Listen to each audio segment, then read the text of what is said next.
of all, I want to thank you all for having me. Thank you, Dr. Henning. Thank you, of course, Walter, for making this all possible. It's very exciting to talk to you all. Uh, talking about some of the more theoretical aspects of what we do. There aren't always a lot of opportunities to have a conversation about these topics, so I'm really excited to engage with all of you. Um, it's certainly an amazing time in our cultural history when we're living in, what could be on the verge of a post-literate society. I mean, that's the thing that strikes me. My 13-year-old son built a computer this summer. I said, well, how'd you know what parts to ask for and how to put it together? I mean, you didn't learn that at school, and you certainly didn't learn it from me. He goes, I just got it off YouTube. And that's the answer to a lot of things these days. I just got it off YouTube. And, when you look at my kids and kids all over this country who are struggling with Zoom school, and the fact that we've seemed to, as a nation, been caught flat-footed in terms of like, well, how do we do this, right? You go, well, YouTube's doing a damn good job. So how do we catch up to them? Because they're, for better or for worse, educating a lot of folks, kids and adults. But this is part of that's just one aspect of so many of these factors that we're struggling with right now. I mean, you've got these election results which revealed a profoundly divided country, where there's been a successful assault on objective reality, and we know from these different studies that when you challenge people, the cognitive dissonance kicks in and they hold on to their belief system even tighter when you disprove things they believe in. So what do we do in a nation where half of the people, don't believe truth? These are profound challenges. And as you said, Walter, for those of you, I don't know how many of you who grew up reading comic books, I certainly did. You have a new mythology that was created by, Stan Lee and his collaborators in the 1960s that has now kind of replaced, the Greco-Roman stuff that, we learned. It's like, they have a new set of gods and heroes and conflicts and metaphors, which are now the new common currency as we talk about these problems. Whether you reference red pill or blue pill from the Matrix, or or Thanos or Killmonger as villains that we agree with 75% till it gets to the mass murder part. So we've got interesting challenges and opportunities, and just wallowing in nostalgia of back in my day we did it this way. Well, that's not doing anything. Then you're just an old fogey that will be ignored the same way folks said that to us when we were young people. The question is, how do we bring key pieces of information forward, and what is the best way to convey that? We've got all these new tools at our disposal, and how do we do that in an educational context? How do we do it in terms of reshaping the culture, creating new mythologies and new belief systems? Because maybe straightforward education isn't the way to do it. Maybe it's a multi-pronged approach to bring our society back to an agreed upon set of reality-based ideas. So I think that's the challenges that we're facing as a culture. And I'm going to repeat some of the stuff I said earlier, so I apologize to folks who may have heard it already. But I love the arts. Ironically, after most of my life discouraging people from going into the arts, like, no, no, no, get a real job, too risky. I mean, ironically, right now, the arts is as good a profession as any. I mean, certainly will want people to pursue the arts versus being a driver, right? Because we know in 10 years there's going to be automated cars, and being a truck driver, being a cab driver, not so safe a profession. I mean, the reality is we don't know what professions are safe anymore. But I think things that only humans can do, things that AI can't replace us with, are probably the safer jobs. So I would say, ironically, the arts is a good idea. Um, and I enjoy working in the arts. I work in a lot of different mediums and platforms, from animation to live action, film, television, comic books, concerts, a lot of different things. But in my heart of hearts, I will admit I'm a propagandist. I have an agenda, just like every other filmmaker has. The explicitness of my message may be more or less obvious depending on the medium and the story and the platform. But I think that's part of what we do for a living. I mean, that's no different than Steven Spielberg. That's no different than you know uh, um, any of the greatest directors who ever lived. Everyone has an agenda. They may not be aware of it sometimes, but I think we all are telling a story for a reason. So it's just a matter of are you helping or hurting? And sometimes it's hard to know that. Uh, there was a movie made during World War II to try to discourage racism in the armed forces. It was called The Negro Soldier. And at the time, all the critics thought, oh, this is a great movie. It's going to help people break down stereotypes of Black people, blah, blah, blah. And then 30 years later, there was a screening of The Negro Soldier to a Black audience. And the Black audience hated The Negro Soldier so much, they destroyed the projector. So what was considered positive images in one era, 2 generations later, is considered an embarrassment. And that's where the importance of the art part come in. Because if you're not trying to make PR, if you're just trying to create art that creates the human spark, then you have a chance of making something that will be more effective and longer lasting. I'm sure Akira Kurosawa wasn't thinking about me when he was making his movies in Japan in the 1950s.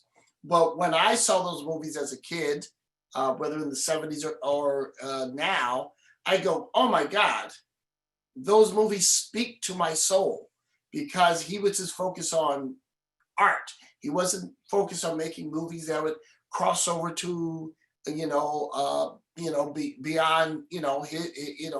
his market of Japan. But he made art that has stood the test of time. So ultimately, that's my job, to make some art that stands the test of time, and hopefully I can tell some stories that'll make a difference. I remember when I made my first movie, House Party. The agenda behind it was actually to make a movie about safe sex. At the time, AIDS was just kind of exploding, and there was certainly a crisis among Black teenagers, and the need to encourage them to use condoms. So 3/4 into the movie, there's a bit where the hero finally gets the girl, and they're about to make love. They don't have a condom, and they don't have sex. Then the movie goes on to the hijinks that characterize the first hour of the film. It was just like 3 minutes of the movie. So a year after the movie came out, we got an award from this doctor who ran a clinic in Newark. And we're sitting there at the award ceremony. I said, this is very wonderful and I appreciate it.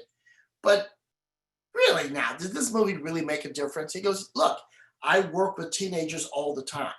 And they would come in and ask about safe sex. And they would reference your movie.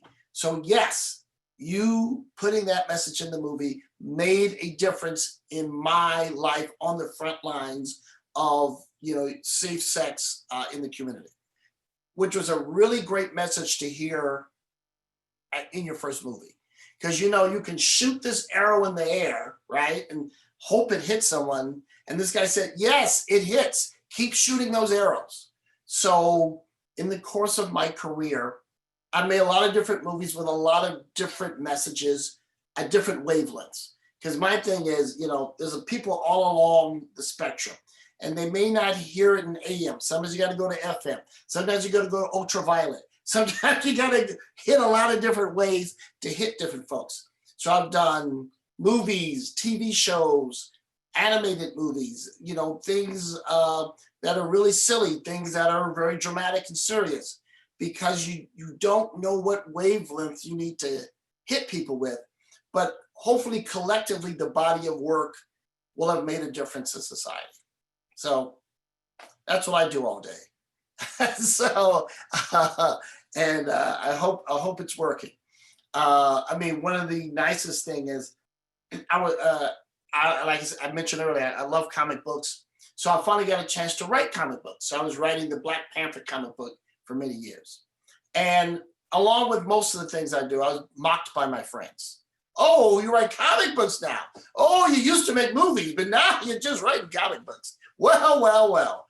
And, but I was very satisfied because I got to play with the toys I always wanted to do. I got to write, Black Panther and Spider-Man and Fantastic Four, all these characters I loved. When I was writing Black Panther, I thought, usually in royalty, there's more than one kid. So I gave Black Panther a sibling. I gave him a sister named Shuri. And I just thought, well, we're going to get the most mileage out of Shuri because, you get that unity of opposites. He's a boy, he's a girl, she's younger. Of course, all sisters are smarter than their brothers. And the younger sibling is definitely smarter than the older sibling because they're just peeping game, right? They're watching the parents, they're watching their older siblings, and they got it all figured out.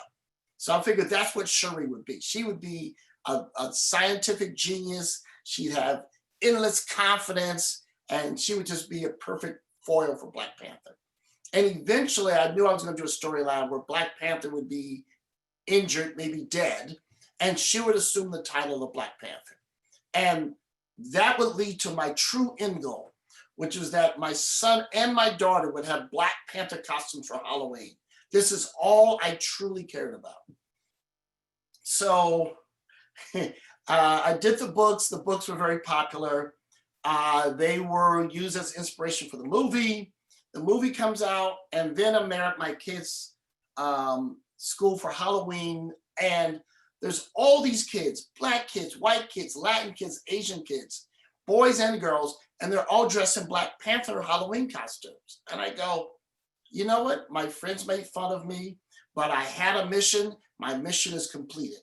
Kids of all races are dressing up like the Black Panther and Shuri for Halloween. My work here is done. So, you never know what can work, but it was very satisfying. Let's see what else. What else should I tell them, Walter?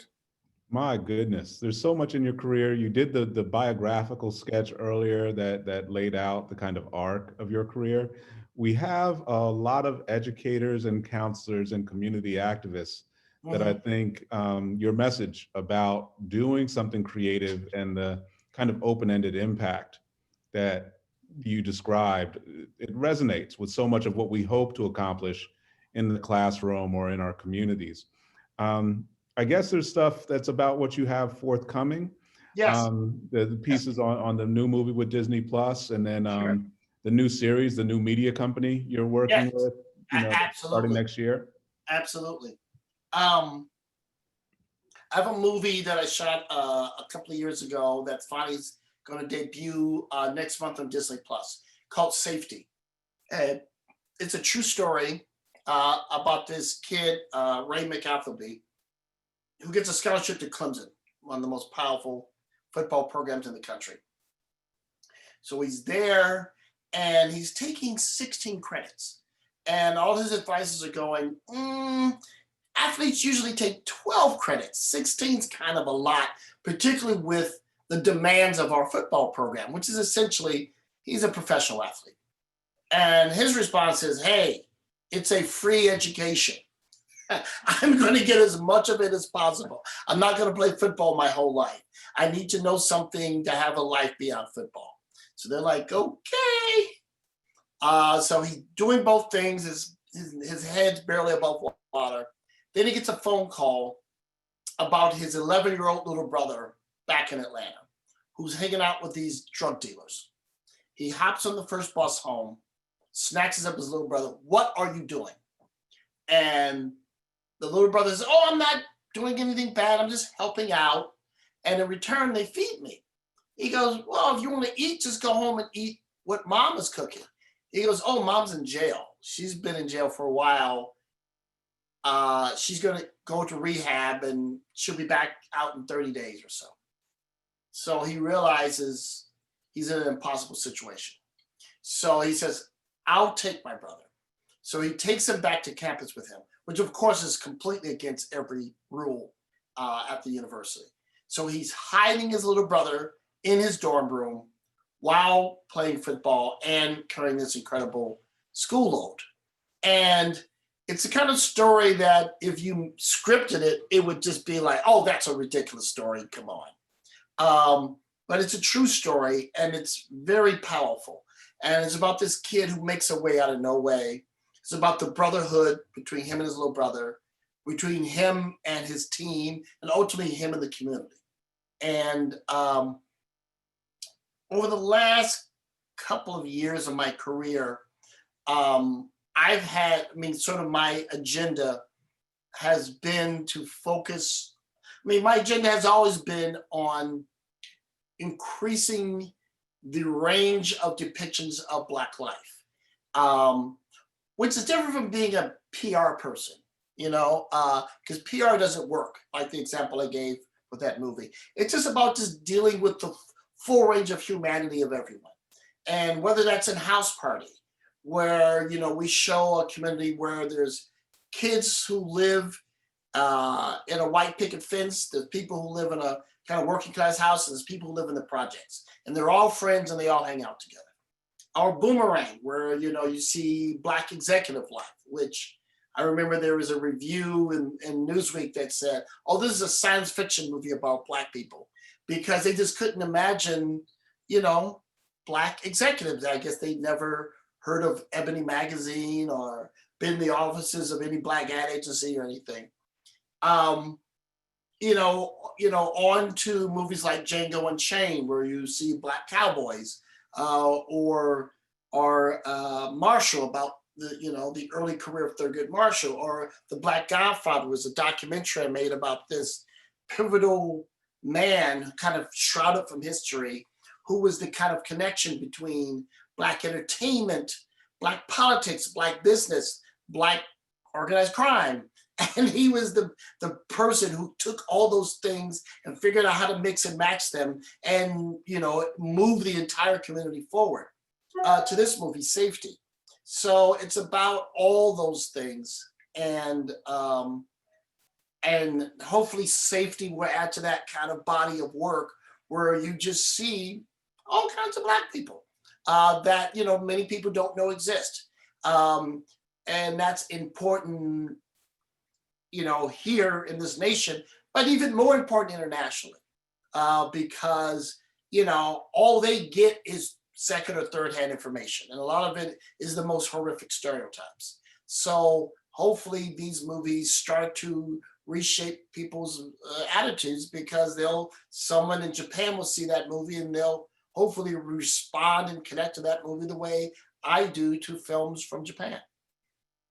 So that's one project that's coming out soon. The other is a kind of a bigger lifetime dream. A bunch of friends of mine in the 90s, who were the top Black comic book creators at the time, formed a company called Milestone Media. And they created a really extraordinary line of comic book characters. The company kind of petered out after 10 years, but the viability of the IP that they generated still was very relevant. one of the key founders passed away several years ago. And they asked me to host the memorial service. And after that service, the remaining founders came to me and said, look, we want to restart the company. We want you to be a part of it. I said, gladly. And for the past couple of years, we've been planning a relaunch of the company. And obviously, the importance of these comic book characters has dramatically increased over the last couple of years. And so we're thinking about it, not just publishing comic books, but doing movies and television shows and podcasts and just, animated series, and really doing work across multiple platforms, some for a younger audience, some for all ages, adult oriented, what have you. And the idea of creating taking the success of Black Panther and expanding that to an even wider depiction of Black superheroes, which that will represent the complexity of the different, what Black life means in the 21st century. And we're at an interesting time where, for most of the 20th century, Black people had a shared experience that we could reference. And as we move multiple generations past integration, you've got really different types of Black people, right?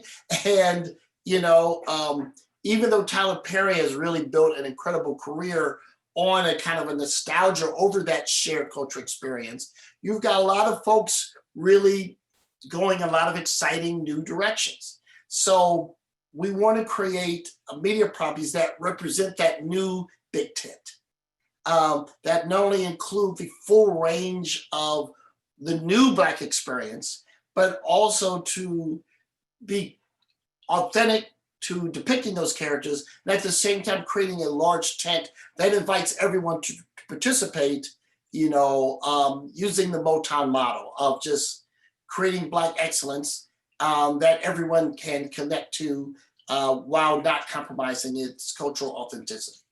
So, that's what I'm doing tomorrow. So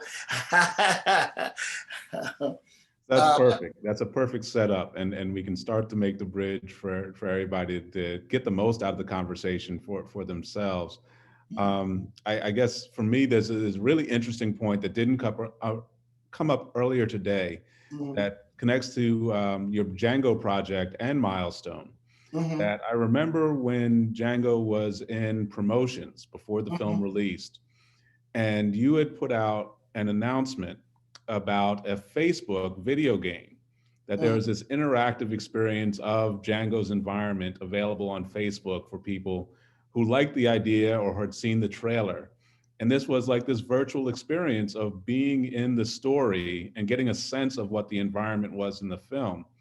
And that's what's really powerful about Milestone Media, is that it's letting you create all kinds of platforms, not just comic books or novels or TV shows or movies, but everything, where it crosses all those boundaries. And that seems to be the future of not just entertainment, but when we do that with education, where people are experiencing literature, but it connects to science and it connects to math, and it has these multimedia tools, the way people talk about Flipgrid in my department and their ability to get students on video to talk about their content. It's just an entirely different world. And so how is that for you, someone who came out producing work when there were very discrete boundaries? Television was not the movies. It certainly was not the publishing industry. How is that for you, adapting and becoming successful in letting media cross those boundaries? Well, it's always been a little different for me because I was always kind of working through my 12-year-old bucket list. And that bucket list was pretty broad. So I just basically want to do what I want to do because that looked fun or cool. So I said, I want to make a movie.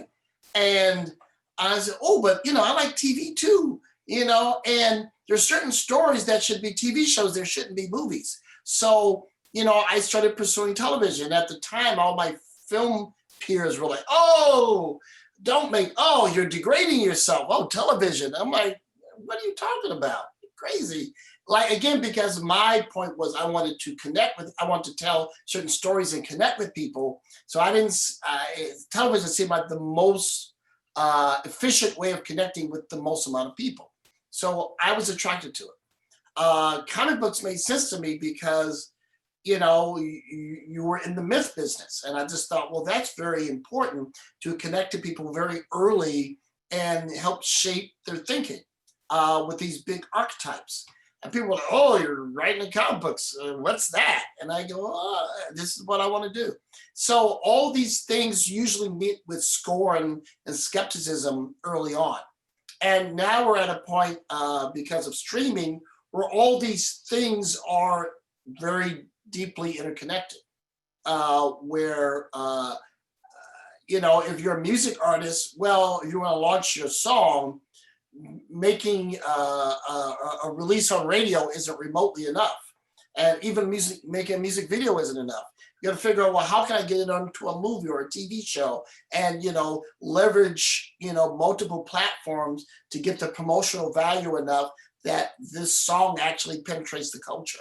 So everything's changed, and now movie divisions are falling under the streaming divisions of companies. I mean, COVID really exacerbated this, where movies were always already sort of an endangered species. But now even more so, when we're going to look at a year or more where people don't go to the movies, at what point do young people fall out of the habit of going to movies? Remember record stores? I used to love record stores. I would go there and then flip through. I thought, nothing better than this. Well, it's gone. And, you got to read the signs. And with the record stores, when they were selling more blank CDs than pre-recorded CDs, that was clearly the indication that it was a wrap, right? Because, and again, part of that was the mistake of the record business, because they were so drunk with the fact that they were reselling all this old product and selling new product at a much higher price for product that was cheaper to make, because it was cheaper to make a CD than it was a cassette, or but they were like, man, but we got this huge markup, and they're buying their third version of the Miles Davis album. This is great. But they killed themselves because young people, they have nothing better to do to figure out how to get something for free. So they figured out the internet, and that was it. And it killed them because they could not shift their business model in time. They should have said, oh, no, CDs, they're $5 because, it only costs them $1 to make or whatever. So they should have dropped their price, but they held on to the very end and they died, and then they let another company that had nothing to do with music determine the price structure. When Apple Music said, you know what, a song costs $1. You let another company set your price points, but that's because they were hard-headed and they didn't want to adapt to where things were going. They actually thought, well, let's just sue our audience and tell them they can't bootleg stuff. Well, that's always a really great thing to an audience builder. Sue your consumer. So, there's a lot to be learned from the failures of the music business in terms of adapting to these new platforms. And so it's interesting to see film and television going, okay, we don't want to be them. Those guys were dumb and they died. They're deep in the La Brea tar pit. So before we go down, how can we evolve? How can we change so we can still be relevant? And, that's the challenge. And I always think as a Black artist, there's a little bit of an advantage because we were never fully accepted as part of the club. So we constantly have to figure out workarounds and innovation to try to do it. It's almost like in Africa. Africa was never fully wired for telephones. So when cell phones came, they're like, great, screw wiring. Let's just go straight to a satellite. We're good. So it's all about, okay, what's the workaround? What's the creative format? Because we're not then invested in any particular format because we're shut out of all of them. So we're down with whatever's new. Absolutely. And I want to come back to that before we wrap up tonight, but I do want to open the floor for everybody else to jump in and get a question. So if you just kind of unmute yourself, let me see your hand or raise a hand in the function. Yes, sir. Dr. Ford, jump right in. Mine's more of a comment and a thanks for all the work that you've done for becoming a cultural icon, especially in today's world where we're constantly seeing the the erasure of Black lives and the murder of Black lives and the appropriation of our culture. You know, everybody wants to be Black until it's time to be Black. And I thank you for being Black and showing out for us. So keep doing what you're doing, and we appreciate you. Thank you very much, Dr. Ford. Look, yeah, I mean, there's, all those shows, they want our rhythm, but not our blues. At the same time, the census doesn't lie. As much as they try to put their finger on the scale, the reality is America is browning very fast. And, we have a disproportionate cultural impact. I mean, if you go to a hip hop show today, most of the cases, the audience is 70% white. White rock and roll, as we know it is, it has a function, but it is no longer relevant. When I talk to, my kids and their friends, Queen's still beloved. Rolling Stones didn't make it. I mean, it's interesting what survives from generation to generation. You go, Michael Jackson did it, Queen did it, not so much Rolling Stones, Prince kinda. It's scary. Things, artists that meant so much for me, to actually last through generations, it's very tough. But one thing that's very consistent is that Black cultural product is globally embraced. And, as audiences get more sophisticated, they don't want the Elvis version. They want their funk uncut. So, the value of Black artists is increasing. And the audience, Black or otherwise, wants authenticity, and they can taste the difference. So it's never been a better time to be a Black artist. I saw Arthur Mitchell has joined the call, distinguished educator out of the both Boston and Philadelphia. Thank you for joining us today, sir. Oh, thanks, Walter, and Mr. Hudlin. Thank you so much for hosting this and being on. I clearly remember House Party. That was in my heyday at Howard University, and I think we went to see it a few times there. Thank you. So my son is actually a junior at Howard right now, and he's in sports and entertainment management. He's applying to a program. It's HBCU in LA, in order to get students of color who from HBCUs out to California, out to LA to work in the entertainment industry. And his essay that he wrote for the program, he was talking about the need to move from being on the production side to the ownership side, and the impact on community economic development. So how do you see or how can we better educate our young people in an entrepreneurial way to move from just wanting to be the means of, be behind the camera to actually being the owners and, maintaining ownership of the ideas all the way through ownership of the means of production in entertainment? Well, I think what's been very effective is hip hop. When Ice Cube made No Vaseline, which is basically an 8-minute record about how bad your contract is, right?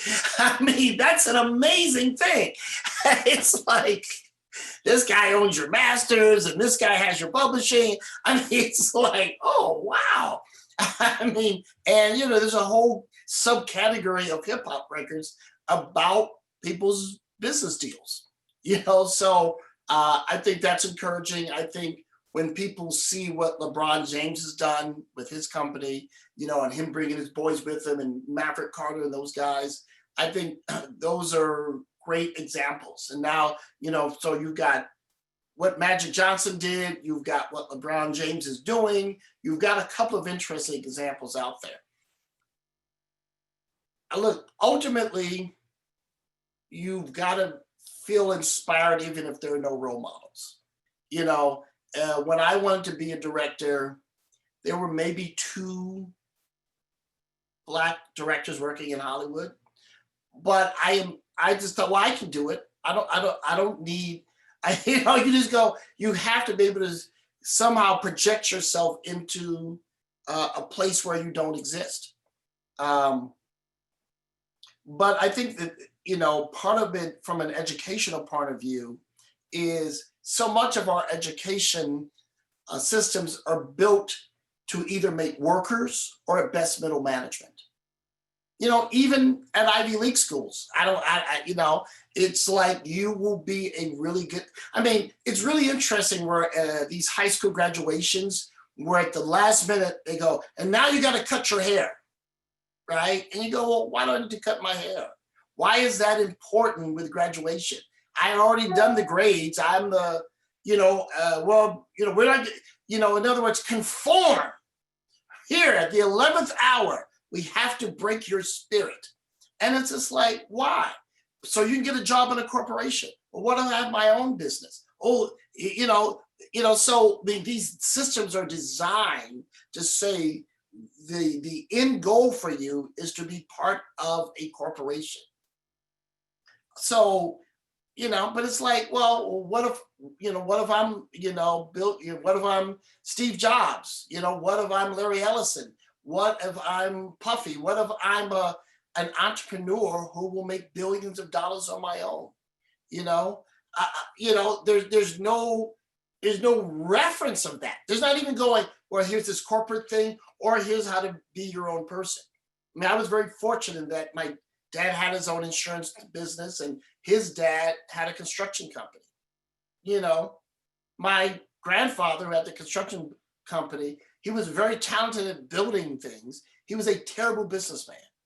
And my father was constantly mad at his father because you're not asking for enough money for our labor because we're your sons. You think we're supposed to work for free. That's terrible business, Dad. So he was determined to do business better. And, I would work in my dad's insurance office and, I would go, Dad's doing okay, but this ain't for me. I got bigger visions. So basically, through 3 generations of self-owned businesses, each in entirely different fields, but that part didn't matter. It was the idea that you can have your own business and you can succeed on your own and not working in a corporation. Now, obviously, that's not for everybody. I have friends who want to work in a corporate structure. That's where they feel comfortable. And that's great because, there will always be a need for that. But I think the lack of encouragement for entrepreneurship, particularly in the Black community, is very unhealthy. And we just have to lay that out to people as a viable option. If you're the person who opens the fruit stand in your neighborhood, you know what? That's a great business. Be that person who has the grocery store. And I just never see that. I've spoken at high schools and, I go, well, and it's a good high school and they still don't encourage entrepreneurship. I'm sorry, I'm stuck on this thing, but I'm worked up about it. No, perfectly fine. Fits very well with the arc of how the conversation is moving. Mm-hmm. Other questions or comments people would like to share?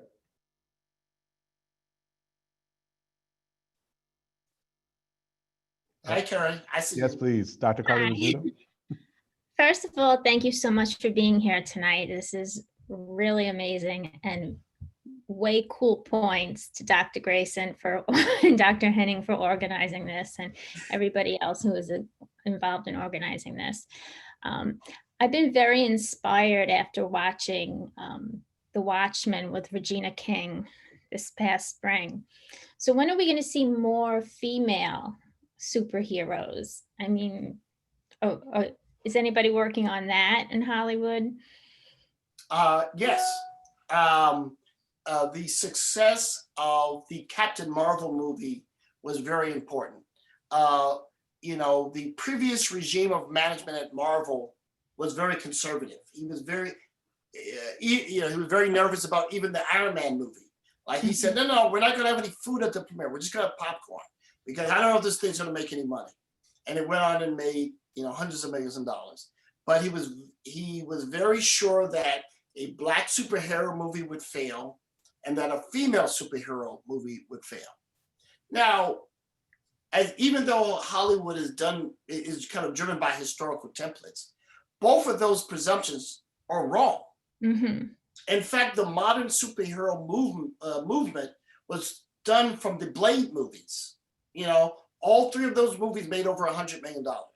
So the idea that, a Black superhero movie wouldn't make money, well, you're making these movies because of a Black superhero movie. Right. And when you look at the Alien franchise, right? Mm-hmm. I mean, Ripley is the superhero. I mean, so the idea that, these things don't work, there's no, well, yes, I can point to two, not a lot of examples, but 2 or 3 in each category that would prove you wrong. So when Black Panther was the first superhero movie to make over $1 billion, that was a huge notice. Right. And then when Captain Marvel became the second superhero movie to make over $1 billion, you're like, okay, so the 2 things you said would fail are the biggest successes. That's true. I forgot about her. I live in a house of people who, my older daughter and my husband live for comic books and superhero movies. But I never thought, he said to me, well, watch The Watchmen. And I watched the original version and didn't get into it. But he knows I love Regina King. So I watched The Watchmen with her and it just took off for me. And I thought the component that was different there is that it showed how her husband was home helping her. They flipped the entire script, no pun intended, and they showed how he was in the role that the traditional woman would be. He was taking kind of care of her at home while she was out saving the world. So I kind of like that they included that in that script. And the other thing I just wanted to say, I just wanted to talk about graphic novels as a teacher. Graphic novels are fantastic. I know my colleague, Dr. Romanoli, is on the call somewhere. He could speak hours on hours of how useful they are for teaching. And me and Dr. Greason had a great discussion recently, how it was only through watching The Watchmen and Lovecraft Country that I learned about the Tulsa riots. Now I'm 52, I'm shaving years off my life. I'm 54 years old, and I had never been educated about the Tulsa riots. And I was so appalled that I was really, really taken aback and appalled that I went and I checked with my children to make sure that they were taught about it, because they're in 7th and 12th grade. But that just astonished me. Mm-hmm. And I just felt that I don't know how it's germane to this conversation, but I know it is. No, it is. I want to throw it out there. Yeah, no, and I want to address both points. One is that, let me just say this about the Watchmen television series. It is a masterpiece that is, I mean, to me, it's a pinnacle of achievement. And I'm a person, I love the graphic novel. I thought the movie was an okay, but not home run adaptation. But then I heard, they're going to do a Watchmen TV series. I said, but it's going to be a sequel set 30 years later. I said, okay, the probability of failure here is like at 98%. And when I saw the show, I was stunned by its brilliance. I think 15 minutes in, I felt weepy in a way that when you see a work of art that so touches every part of your soul, every chakra, and you're like, and I after I saw the whole thing, I did what I never do. I wrote a fan letter to the creator, Damon Linhoff. Wow. And I just said, oh my God, I can't believe you did that. You took the hardest of our routes and made something that was perfect. And we had lunch and I said, well, how did you do that? And because, I mean, in the novel, the conceit is over the fear of nuclear annihilation. Right, right. The biggest, most brilliant leap is that he realized the greatest threat to the world isn't nuclear annihilation, it's the persistence of racism. Right. Racism is the biggest global threat in the Right. world, which we just lived through. And he figured that out before it happened, Right. which is incredible insights. The second giant insight he did was he said, I'm going to put together a writing staff for this TV show. And there's going to be so many Black people on the writing staff that Black people will talk as if there were no white people there. So, you know, the Black person Good, yeah. won't be the Black person. and they won't have to, Sure. by the nature of the dynamics of the room, have to assimilate. Mhm. And that's how you got the kind of authenticity that you had. And yes, and then of course, on top of that, to have the great Regina King in that role. I mean, all the actors are great. To have her empowered, you know, Black Girl Magic, it just nailed everything in a way that is jaw-droppingly perfect to me. Let me jump to graphic novels in education. Okay. When I was a kid, there was a series of comic books called Golden Legacy. And they were just little regular comic books. And they were underwritten by the Coca-Cola Company. And they were Black history books. And very few people saw them. But everyone who read those books got transformed. I remember getting a copy of Golden Legacy and reading about the Dumas family. And that's how I found out not only that the person who wrote Three Musketeers and basically the most popular books in the history of the world outside of the Bible were written by a Black man. And then I found out that his father was a general in the French army. And that basically all those adventures that his son wrote about were based on real things that happened to him. And I learned about that as a kid. Wow. And, you know, and it's like, that's rare information, which is tragic. Yeah. And those books had all those stories in them. And in fact, one of the other projects that I'm going to be working on, even beyond the milestone thing, is to do a new line of Black history comics.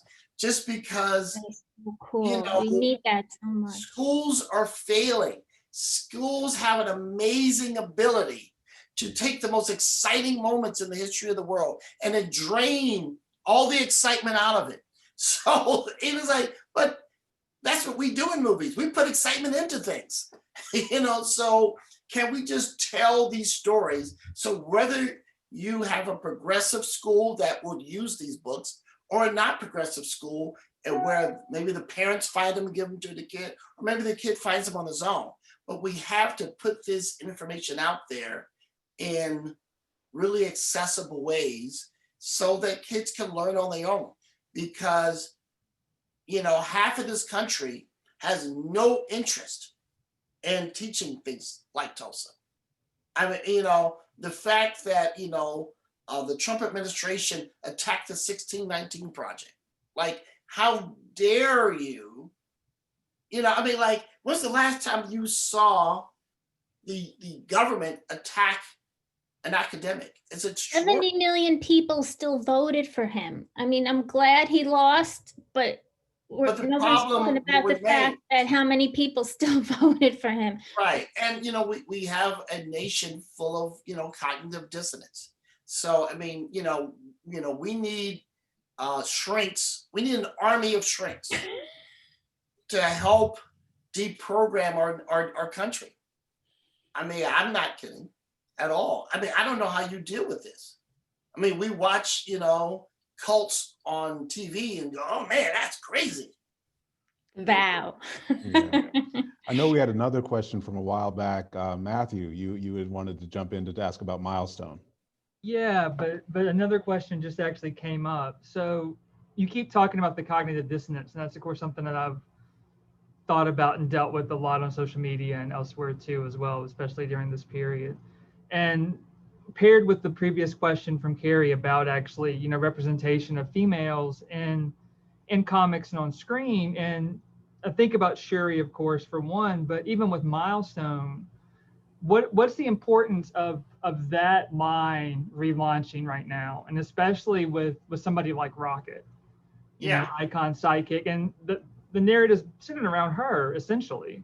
Right. I mean, I was getting ready to say, Rocket's not the sidekick. Rocket's actually the star. And just so you guys, because you know, there's no reason for any of you guys to know this stuff. The character that most people know from the Milestone comics is this character called Static Shock. He had a cartoon in the 90s that maybe you may have seen.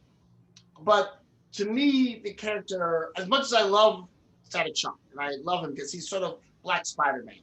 And if you've seen the Spider-Man animated movie, which if you haven't, you can just do that after this Zoom is over. Just go rent that.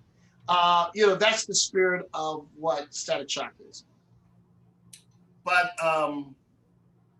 Icon and Rocket is the story of a kid, this teenage girl who is hanging out. Her boyfriend's kind of a jerk, but you know how jerks have the confidence to actually ask you out, right? So she's going out with, you know, the popular guy because he asked her out, and they want to break into this house in the neighborhood. And usually in a lot of you know, hoods, there's a house that it used to be a very fancy neighborhood. Now it's kind of run down. There's that old raggedy mansion, and they're like, "Look, you're so little, you can sneak into the doggy door and get in. And I promise you, there's a typewriter there because she wants a typewriter because she doesn't want the government reading her emails. So she gets talked into it by the cute guy, and so they break into the house, and there's all these statues and paintings, and the paintings all seem to be of the same guy, even though they're from different time periods. And then they see the guy, and he's still living there, and they get freaked out. One of the guys has a gun. Everyone's like, "Oh my God, what are you doing with a gun?" And he nervously pulls the trigger and shoots the guy. And then the guy sits back up and goes, "I wish you hadn't done that." And they're like, "Oh my God." So they start running for the door. And they're running for the door, and they feel something behind them. They look, and he's flying behind them. And he grabs them, sits them down in the library, and says, "Look, you saw something you shouldn't see. So I tell you what, if you never tell another living soul about this, I'll let you live. But if you tell someone, I will know because I have superpowers, and I will find you down, I will find you and kill you." And they're like, "No, sir, I'll never even tell anybody." So that's it. So they all leave. The next day, the girl comes back. She's banging on the door. And he goes, "What do you want?" He says, "You got superpowers. You need to be a superhero, and I'm going to be your partner." You're like, "My partner?" "Yes, your partner. See, I designed a costume for you. This is my costume. This is what we're going to look like, and we're going to be superheroes." And he goes, "Well, why would I do that?" She goes, "Because there's these drug dealers in the neighborhood, and they harass me and my mom every time we pass them, and you need to get rid of them." And he goes, "Well, what's the point of that?" "Because there'll be new ones tomorrow." "Just do it." Because she's 15, and at 15, you have all the answers. So he goes and he gets rid of the drug dealers. And the next day, there's a new set of drug dealers. And she goes, "Well, why is that?" And he goes, "Now you're asking the right questions." So eventually, they are wiping out poppy fields in Afghanistan and drug factories in Colombia. Now, what would happen if you actually eliminated drugs? I mean, a for real war on drugs, not a fake one. You would destroy the global economy. So that was the kind of stories that we're going to be telling. But the important thing is we tell it through the point of view of a 15-year-old Black girl, the most disenfranchised person and he's just, for him, it's just a thought experiment. He's been on Earth for hundreds of years. He's just waiting for Earth's technology to catch up so he can get home. But in the meantime, he's like, well, she asked for it, so I'll turn her into a person who really should run the world. I got to ask this question. I know it's a side question, but I didn't realize what you were saying there. Is she pregnant in this one? No. Okay. Because that's one of the things that caught me about the initial run of Icon too, is she's 15 and she's pregnant as well, yeah. Which I think is really an interesting thing. Yeah. I mean, I've got a couple of years of stories. I mean, the guys are like, no, that was so cool. I was like, not cool now. Again, we have to every time you tell these stories, yeah. You have to reinvent them for the time you make them. Look, for those who don't know, Superman used to not be able to fly. Over the years, that you keep reshaping the myth, reshaping the story to what's relevant in the moment.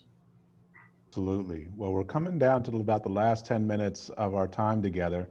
Were there any other questions or comments that you wanted to get in? Yes, Dr. Trainer.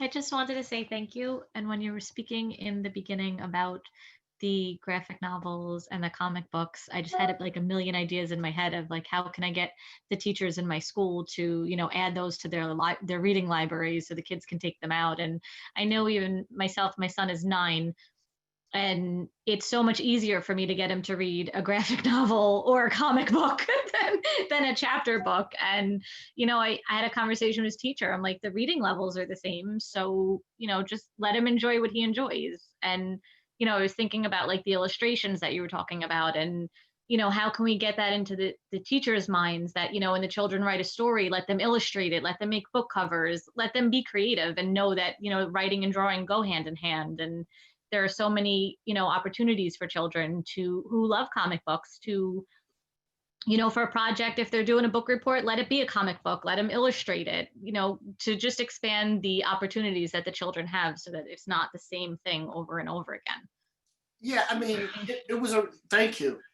It was a real gateway drug for me. I read an enormous number of comic books as a kid, which led to me reading books, and I don't know if that's going to work for everybody. I mean, I can't get my kids to read comic books. They're just like, but there's a movie. Why would I read a comic book? So it's tough. The post-literate world is tough. But that said, I don't think, this whole kind of snobbishness, oh, this is a lesser medium. No, it's a different medium. And, it's like, they're all valid and they're all worthwhile. And so thank you for saying, let's figure out how to embrace them, because I don't know, it worked for me. I turned out okay. Other questions, raised hands. Also, I'm looking over in the comments. I agree with you, Mary. The tragedy of losing Bernie Mac was horrific. Just one of the nicest people you could ever work with, endlessly funny, just a joy. And it's, one of the tragedies of adulthood is you lose great ones. Bernie was like that. Chadwick Boseman is like that. Just truly people who everyone wanted to be around because they are radiant human beings. So it's sad, and all we can do is, try to carry the banner of, the values that they represented, to try to keep those values out here in the culture. Thank you. Thank you so much. I appreciate it. Mm-hmm. Dr. Grant, go for it. Hi, thank you so much. This has been such an enlightening talk. And I'm just reflecting on, when we're trying to dismantle white supremacy, when we are working to decolonize education and research, I think, many scholars reckon that one of the paths forward is the creative arts, right? And how do we connect with hearts? How do we get people to think differently as a means to move our society forward? And that's so much of the work that you're doing, right? So I just, some of us on the call are educators or are teaching future educators and counselors. And I just wonder if there's any tools that you could share with us that you use in your mediums to try and do this that we could possibly, bring into our work in our classrooms and our research. Gosh. Well, first of all, thank you for what you're doing, and thank you for having that concern. That's a huge part of it right there. It's just actually being aware and caring enough to do the work, right? It's, I mean, we all are just struggling just to like live and function. But, look, our society's at stake right now. And I mean, one of the things that really was useful to me was watching Hamilton. I mean, there's a million great things about Hamilton, but one of the great things about it is that it makes it clear that this racial crack, is what damaged America from its founding. I mean, the crack in the Liberty Bell, to me, is the most powerful and apt metaphor for our nation. Like, we can't ring true as long as we have that crack. And, racism undermines everything. I mean, people say, God, why we can't have universal health care? Because of racism. There's too many people who are like, I'd rather suffer than you get something, right? There's too many people who are deeply invested in punishing someone they don't like. And they'd rather do without, they'd rather them and theirs do without than give someone else an opportunity. And, that's a sickness that we have as a culture. And until we really deal with that illness, we can't move forward. I mean, we can't live up to the greatness of America. I mean, obviously with each generation, I think the mental health of our nation gets better.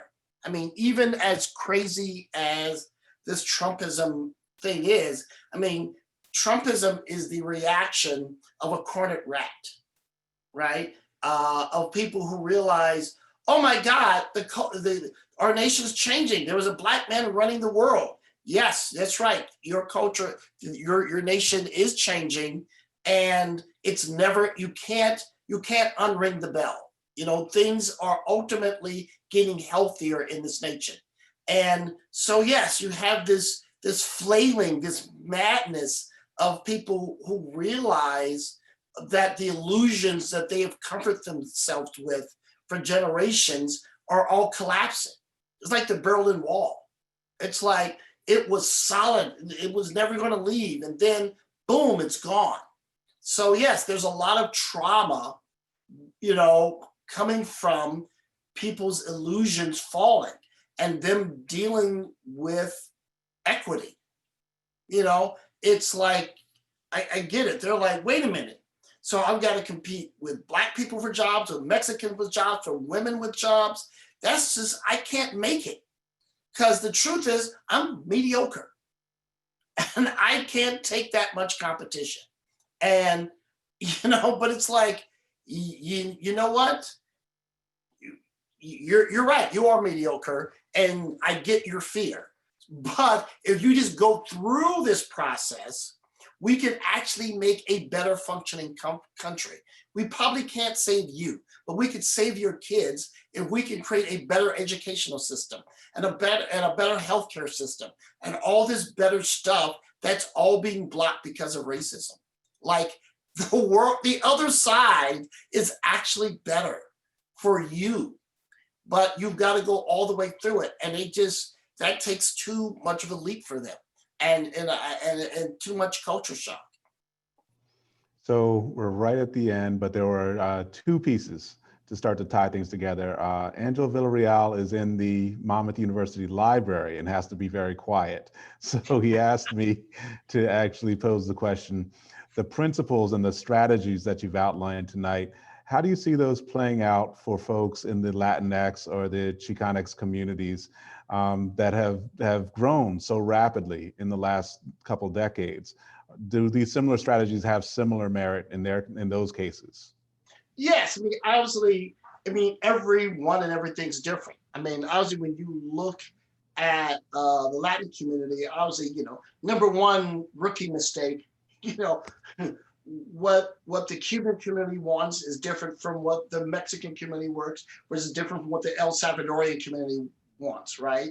And Black people have the benefit of slavery wiping out cultural specificity. So we don't know if we're Yoruba or Igbo or whatever. We're just Black people, and we have this, unified thing. We also, quite frankly, have it's very, it takes 3 or 4 generations of intermarriage for Black folk to literally erase ourselves so we can actually assimilate fully, right? That's not so much of a challenge for the Latin and the Asian community. So a lot of times it's like, look, if we just, look, let's not cause trouble. Let the Black folk cause trouble, so it's just like, there's got to be sort of a reckoning or decision within each ethnic group. What is going to be our strategy, and how much are we willing to really let our culture flag really raise high, and get in there and really fight?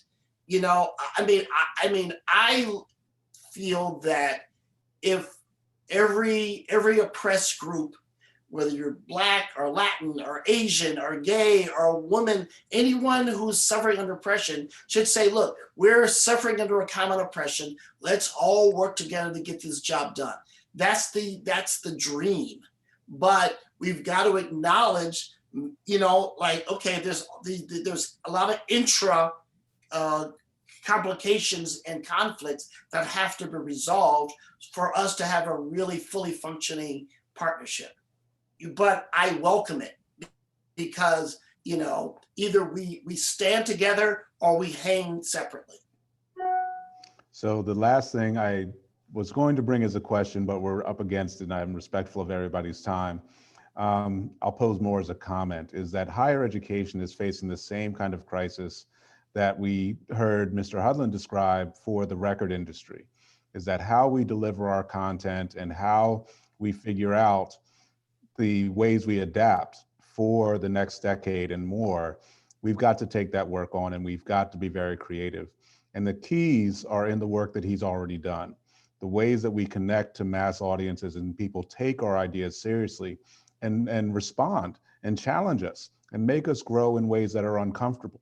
And so that was a big part of the reason I wanted to bring this event to the campus, is that Monmouth has a unique opportunity to follow the example that Mr. Hudlin has provided and make that work that we do in education, no matter what field, no matter what discipline, that we can now reach larger audiences with really innovative and creative content.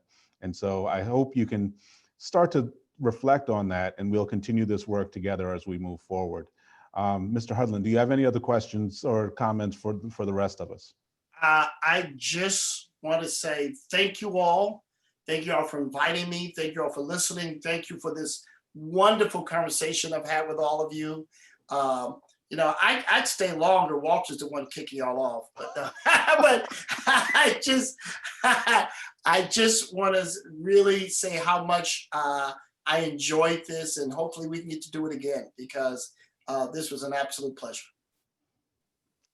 Thank you all so much. It's been a tough year and lots of work that we are always having to do every day. I hope this event provided a little bit of joy and relief, and just stay well, stay safe. Have a wonderful night. Thank you. This was so cool. This was the most fun I've had in a long time.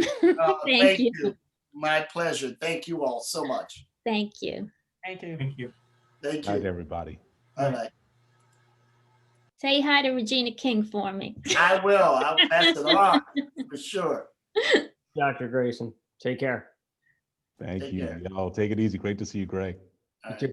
Walter, we got to catch up soon. Yes. Yeah, no doubt, man. No, Dave. Before these holidays get here. Yeah. Well, I'll be here for all holidays, but my family's not gonna gather. We don't feel comfortable gathering. So I don't blame you. Stay safe, stay well. But yo, I'll reach out by phone. All right, brother. Peace, yo.